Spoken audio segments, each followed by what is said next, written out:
د روژې په 28 باندې چې عنکبوت کیږي یا د ختم قرآن پر موقع باندې خلک میټایانې راوړي، نو دا څه رقم دی؟ دا رسم چې کوم دی دا ناجایز دی. په دې وجه باندې یو خو دا خلک دا ضروري بولي خامخا کې پر دې باندې جنګونه فسادونه کیږي.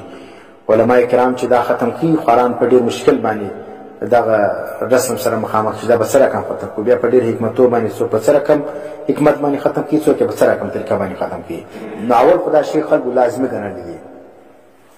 دویم دا دی په دې کې خلکو څه چانده کېږي. چانده چې کوم د ما ورته ویلې چې چانده کې د هر سړي خپله خوښه ده، که کوي که نور کوي. لیکن دلته چې د چاندې دغه سلو نوم واخیستل سلو هر سړی به خامخا ورکوي. که د چا په وس ده که نه ده پره هغه به ورکوي. نو چې د چا په وس نه ده پره یا زړه نه ده خوښ هغه یې هم ورکوي.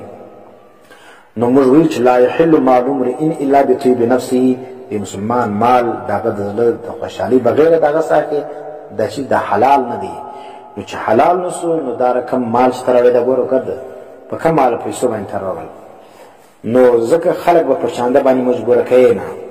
نو که مجبوري پکې راغله خلک مجبورې کېدل سلو یا د شرم د وجې یا د حیا د وجې خلکو دا پیسې د چاندې ورکولې دا منع دی. دا رقم مدرسو کې د کلاس کې طالبان دا رقم چانده کوي چې هغه د چا په وس نه وي پوره هم د هغه ساکي، نو دا رقم چانده هم منع ده.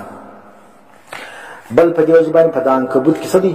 په مسجد کې شور وي، شرابه وي. هغه کسان چې په کال باندې مسجد ته نه راغلي په دا ورځ باندې جلبۍ دپاره مسجد له دی هم راځي، او کوچنیان چې کوم دي هغه مسجد له راغلي، او په مسجد کې چې کوم دي هغه غوبل جوړي شور شرابه وي. بیا مسجد کې دغه میټایانې دغه جلبۍ دا تویېږي، مسجد دریانې په خرابېږي. نو دا یو رسم ده ګوره دا دونه مفاسد لري چې مسجد آداب او شانګر د پکې ده کېږي. یو بل شی دی دا د معتکف دپاره خلک چانده کوي، سامع دپاره چانده کوي. نو دا هم هغه رقم دی چې معتکف او د سامع دپاره چانده کول دا ناجایز دی، ځکه دا هم المعروف کالمشروط په باب څه دی. نو خلاصه یې دا سوله